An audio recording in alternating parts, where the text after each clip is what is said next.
Oi, gente, esse é o nosso podcast Margem de Erro. Eu sou a Carolina do nono ano A e hoje a gente está aqui com a doutora Marcela.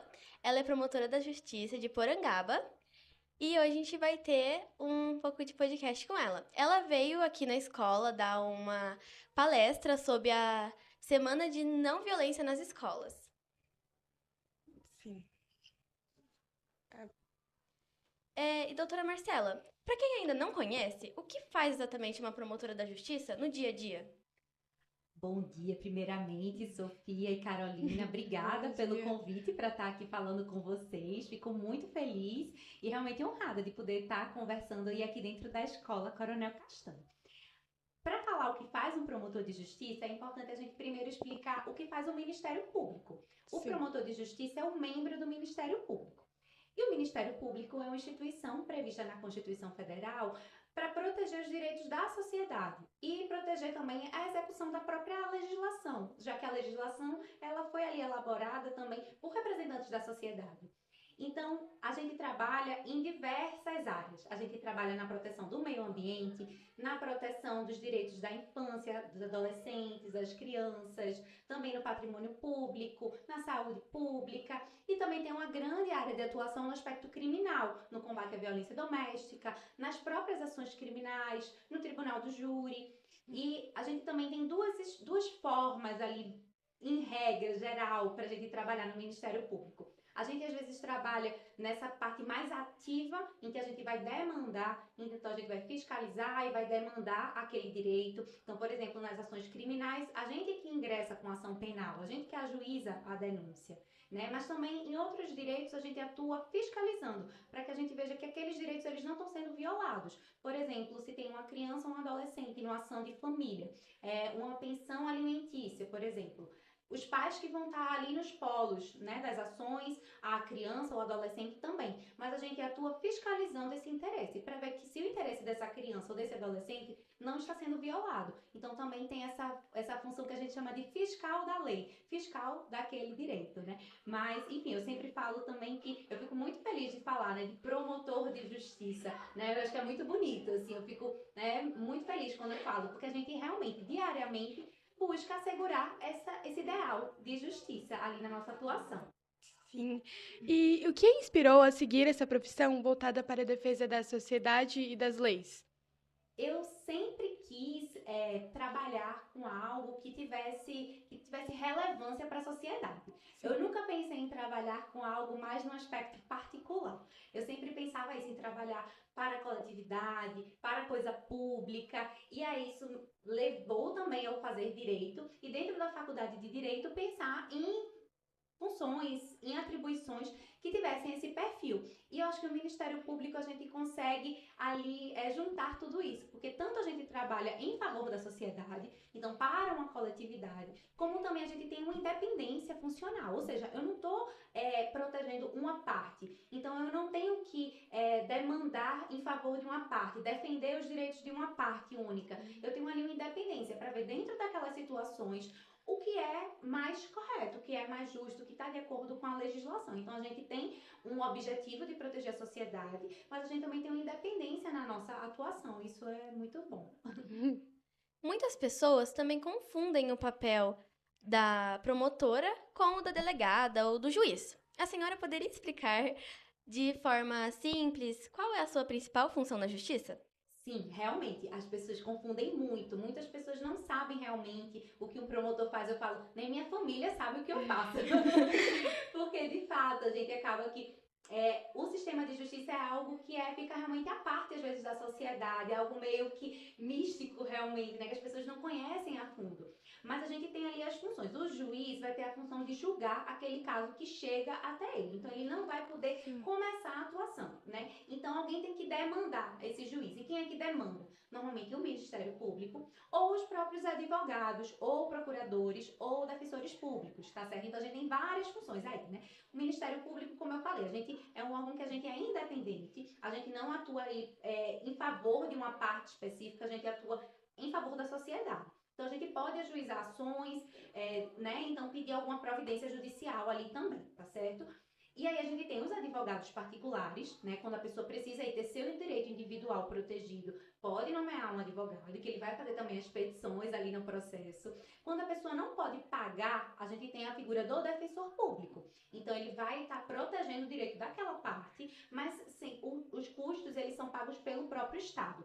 Tá certo? E a gente tem também os procuradores do Estado, do município, da União, que vai proteger o interesse da União, do Estado, do município, tá certo? E é diferente do nosso, porque as pessoas às vezes confundem. Acham que o Ministério Público vai estar defendendo o interesse, vamos dizer, do município de Guaraí. Essa não é a minha função, é a função da procuradora aqui do município. Eu vou tutelar, sim, alguns bens que são de interesses da coletividade, da população de Guaraí, não diretamente da prefeitura, vamos dizer. Então, a gente tem essas diferenciações. E, além disso, no aspecto criminal, a gente tem a função do delegado, que é de investigar. Então, quando a gente tem um crime, o delegado investiga. O promotor de justiça também pode investigar. A gente também tem essa atribuição. Tem um procedimento que se chama PIC, que é Procedimento de Investigação Criminal. Então, a gente também tem essa possibilidade. Mas a regra é que o delegado investiga. Quando ele conclui a investigação, manda para o Ministério Público. Eu vou analisar ali o que ele trouxe de provas criminais. Se eu achar que tem elementos suficientes de crime, eu ajuizo uma denúncia. E a juíza, no final, que vai dizer que se foi condenado ou se foi absolvido. Então, no aspecto criminal, é mais ou menos esse. Entendi. E a senhora está vindo falar sobre a Semana da Não Violência. E, na sua visão, por que a violência ainda é a primeira escolha de muitas pessoas para resolver conflitos? Nossa, essa é uma pergunta bem profunda. Eu Sim. acho que é algo que a gente, na verdade, é a forma que a gente aprendeu na sociedade a se comunicar, né? Quando a gente fala assim em violência, eu acho que é algo que a gente aprende às vezes dentro de casa, realmente, a responder com violência, né? Sim. Então, isso também não é de agora, né? Não é de hoje. Isso está muito arraigado na nossa sociedade. Quando a gente pensa aí para o passado, a própria justiça ela era vista como ainda, né, muitas vezes vista como uma forma de violência, né? A gente pensar que existia, né, a lei de talião, olho por olho, dente por dente, ou até a justiça sendo utilizada como uma forma de vingança. Então a gente acaba que evoluindo na sociedade respondendo aos conflitos com violência. Isso só vai potencializando. Por mais que hoje a gente tenha uma legislação sobre, né, enfim, para poder regulamentar as situações, a gente não deixa de ter ainda isso dentro de nós, de que a violência é a forma de se manifestar. E fora isso também, eu acho que a violência tem um aspecto aí de status também na nossa sociedade, né? Sim. Às vezes quem responde com violência, muitas vezes tem um status de poder, né? De que, enfim, uma pessoa que é rígida, uma pessoa que sabe se posicionar, uma pessoa que tem sabedoria, enfim, que sabe competir, que tem poder. Então, você vê que às vezes essa violência a gente até eleva ela, né, um patamar aí de status na nossa sociedade. E a gente tem também uma questão da própria vieses também de gênero, inclusive, né? Às vezes o homem já é criado na nossa sociedade para ser violento, né? Então acho que são muitas questões aí que envolvem essa forma da gente de ser a primeira resposta que a gente dá com violência. A gente pensa logo na violência, né? Quando a gente pensa em dar uma resposta, Sim. infelizmente. Sim. E como você acha que a gente pode transformar o ambiente escolar em um lugar onde o diálogo vence a agressão física ou a verbal? Eu acho que você já trouxe bem aí uma resposta, que eu acho que o diálogo, de fato, a gente dialogar, a gente conversar, a gente colocar isso, né, a gente conseguir se comunicar, eu acho que isso já é uma forma muito positiva da gente tentar reduzir essa forma de utilização da violência, né? Então, eu acho que dentro das escolas a gente tem um ambiente muito propício para a gente aprender, para a gente respeitar o outro, para a gente dialogar. Então eu acho que a escola tem que promover esses ambientes de discurso, de debate, de conscientização, né? Uma coisa é certa é que os conflitos eles nunca vão deixar de existir, né? Fazem parte da nossa sociedade, fazem parte do ser humano, mas a forma como a gente resolve esse conflito é que faz o diferencial. Então eu acho que ali na escola, né, é um ambiente que a gente tem que promover respeito, combate à discriminação, a gente entender que as pessoas são diferentes, é uma coisa que eu amo falar, enfim, na minha atuação, mas principalmente dentro da minha família, assim, no meu dia a dia, eu falo, gente, as pessoas são diferentes. É uma coisa certa, as pessoas são diferentes, as pessoas pensam diferente, têm sentimentos diferentes e a gente precisa entender também um lado do outro. Então, acho que a gente trazer isso para a escola é um ambiente muito frutífero para a gente conseguir proliferar o respeito e essa cultura da não violência. Sim. E qual é a sua dica para um aluno que percebe que um colega está sendo alvo de violência, mas tem medo de denunciar ou se meter? O que eu acho que é o principal é a gente pensar em pedir ajuda, né? Eu acho que principalmente o aluno, a criança, o adolescente dentro da escola ainda está em um momento de formação, né? Então eu acho que é importante esse aluno pedir ajuda para um adulto, para uma pessoa responsável realmente de confiança. Dentro da escola existem profissionais que já possuem essa, né, essa função específica e acho que vocês podem procurar esses coordenadores e dentro de casa também procurar os pais para saber como se orientar, né? O que eu acho que a gente tem que evitar aí quando a gente vê está, né, um aluno está sendo alvo de violência, a gente tem que achar também um equilíbrio entre a gente não se omitir porque também a gente vê que um outro colega está sendo alvo de violência, a gente se omitir, a gente está também repercutindo essa violência, né? Então a gente também não pode se omitir, a gente tem que procurar ajuda, se oferecer até ajuda para esse colega também, para saber como é que ele quer aí prosseguir com essa situação. Mas acho que a gente também não pode potencializar essa violência, porque o que acontece muitas vezes na escola é que a gente vê um colega sendo alvo de violência e a gente vai querer intervir com mais violência. E aí a gente vai gerar uma bola de neve. Às vezes até quem entrou depois para ajudar acaba se envolvendo e só piorando a situação. Então eu acho que é isso, buscar ajuda de um adulto responsável. Ah, sim. Muitos jovens acham que o bullying ou brincadeiras de mau gosto são só coisas da escola.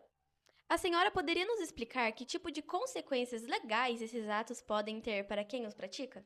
Sim, e é muito bom, Carolina, você falar disso, né, de brincadeiras de mau gosto, essa expressão, porque é tão importante a gente falar, né, que se é de mau gosto, se o outro não gosta, não é brincadeira, né? A gente Sim. brincadeira é quando as duas pessoas estão se divertindo, né? Então a gente fala realmente, foi uma brincadeira. Não, não foi uma brincadeira, porque a outra pessoa que está sofrendo não está se divertindo, não está curtindo com você, então não é brincadeira, né? Então a gente tem realmente o bullying. O bullying passou a ser previsto no Código Penal como crime.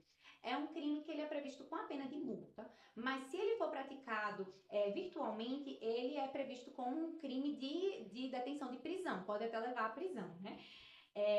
E quando isso um adulto que pratica o crime, mas se um adolescente pratica um ato infracional, né, de um bullying, de um cyberbullying, ele pode estar praticando um ato infracional e pode receber uma medida socioeducativa. E aí vai depender das circunstâncias do caso, né, do perfil desse aluno, desse adolescente, se já teve algum outro ato pretérito, como é que esse ato foi praticado, com qual reiteração, todas essas consequências vão ser analisadas para ver se vai ser necessário aplicar uma medida socioeducativa, que ela pode ir desde a internação, que é a mais grave, até a advertência, que é a mais simples, ou não ser necessário, no caso concreto, vai ter que se analisar ali as circunstâncias. Mas o bullying é previsto como um crime, essa intimidação sistêmica, né? Não é um único ato, é uma intimidação sistêmica, ela é prevista como crime e pode ser configurado como um ato infracional também.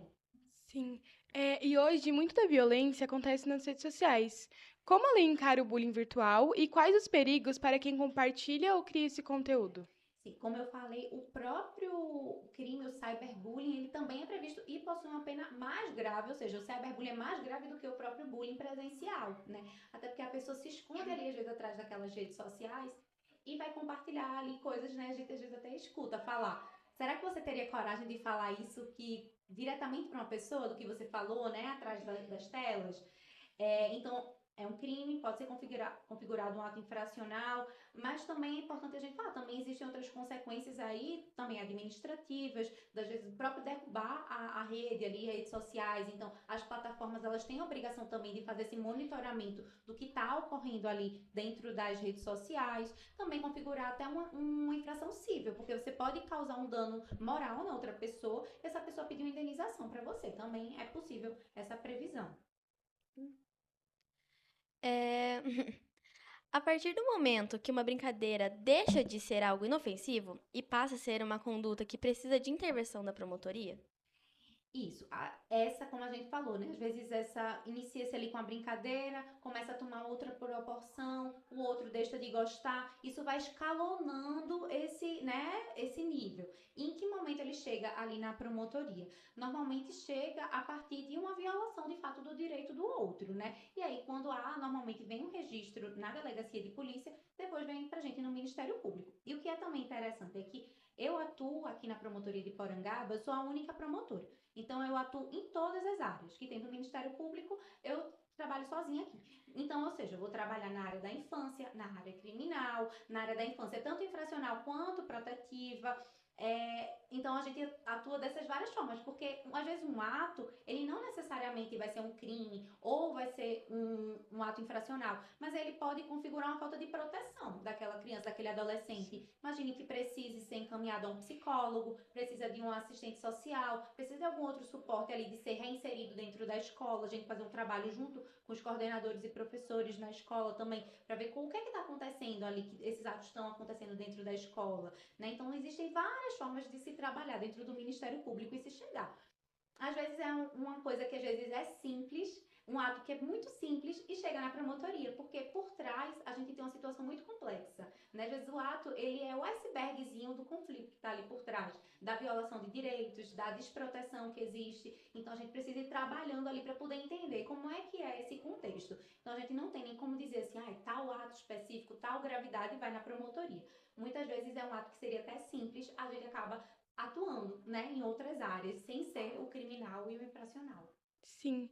E muitos alunos das escolas sonham em seguir carreiras no direito. Que recado a senhora deixa para quem está nos ouvindo e gostaria de defender a justiça no futuro?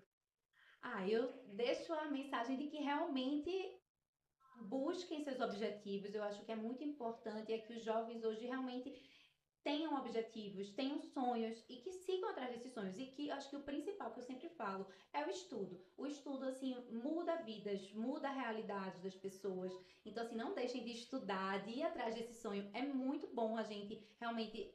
Eu sou apaixonada por trabalhar no Ministério Público. Eu falo, eu sou extremamente realizada, assim. Acho que é uma coisa que todos os dias é algo que eu nem sinto que eu tô trabalhando de fato, porque eu amo, assim, o que eu faço, sabe? Eu sinto que é uma recompensa ali da sociedade que é indescritível. Então, vale a pena trabalhar em prol daquilo que é certo, daquilo que é justo. Ontem eu estava participando de um curso e que a professora falou sobre uns aspectos intrínsecos e extrínsecos dos profissionais do direito. Então, quando a gente entra na carreira jurídica, normalmente a gente tem ali objetivos isso, de justiça, de defender a sociedade. Isso ao longo da carreira às vezes vai se perdendo. A gente começa a pensar em outras formas de atuação, na questão às vezes financeira, de estabilidade, de status social. Óbvio que essas questões extrínsecas existem, a gente leva em consideração, óbvio, mas que a gente não perca esse sentimento inerente de que eu quero fazer a justiça, eu quero trabalhar pelo que é certo, eu quero proteger a sociedade, sabe? Que eu acho que isso é que move o nosso dia a dia, sabe? Então, que estudem muito e eu tenho vários profissionais que hoje trabalham conosco, que estão lá no fórum, que foram alunos e alunas, assim como vocês, aqui das escolas da nossa comarca. E eu fico muito feliz de encontrá-los no fórum e eu vou ficar muito feliz, né, se encontrá-las, outros alunos, outras alunas aí como colegas do Ministério Público, juízes, advogados, procuradores. Realmente são carreiras muito boas. Então, assim, é estudo e persistir. Todo mundo chega lá. E qual a mensagem a senhora deixa para a comunidade de escola de Guareí? Eu acho que é isso. A escola é um ambiente de futuro, né? A gente está aqui estudando, mas é sempre pensando Sim. no futuro. Então, o que é plantado hoje aqui na escola, o estudo, a dedicação de vocês, tudo vai ser colhido no futuro. Então, assim, não, não, mas depois eu vou chegar e depois. Não. Agora é o momento, sabe? Vocês agora estão construindo o futuro de vocês. Então, que vocês sempre pensem, né? O que é que eu quero para minha vida? O que é que eu quero para o meu futuro? O que é que eu estou construindo hoje para poder colher amanhã? Então, né, é um momento que é muito determinante, tanto para aspectos negativos quanto para aspectos positivos. Então, que vocês tenham essa responsabilidade, essa visão, sei que por mais novos que sejam, é uma fase que é determinante. Então, que a comunidade de Guareí realmente possa se unir aí, para que a gente tenha essa consciência aí, né, do quanto que isso impacta a vida do outro, a nossa própria vida, o nosso futuro. Então, isso é muito importante. Eu sou, assim, eu falei, né, antes na palestra, eu sou apaixonada pela educação, pelo ambiente escolar, né? Até hoje eu tenho contato com os meus professores, com os diretores da minha escola, vou lá e realmente assim, porque eu acho que muda vidas, muda nosso destino. Então, que vocês possam aí seguir, aí sempre construindo o melhor para vocês e para a comunidade também. E bom, a gente agradece muito que a senhora aceitou o nosso convite de vir aqui. E, bom, é isso, né? A gente vai encerrar por Sim. aqui nosso podcast. E tchau! Obrigada, gente. Tchau, tchau. Tchau!